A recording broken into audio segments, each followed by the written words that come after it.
How to bid on eBay.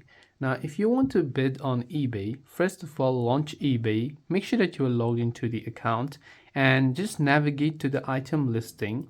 And from here, you simply have to enter your desired amount. And you can enter your desired maximum bid in the designated box when you click on the plus bid option. Now keep in mind, not all the products may have the place bid option. Only some of the products that the seller have allowed will have that particular option.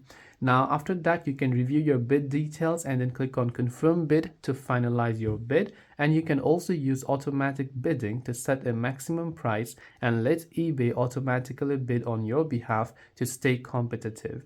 This way you'll be able to bid on eBay. I hope the video helped you out. If you have got any further questions, feel free to also leave them down in the comment section below. As always, thank you for watching till the very end of this tutorial and see you soon in our next video.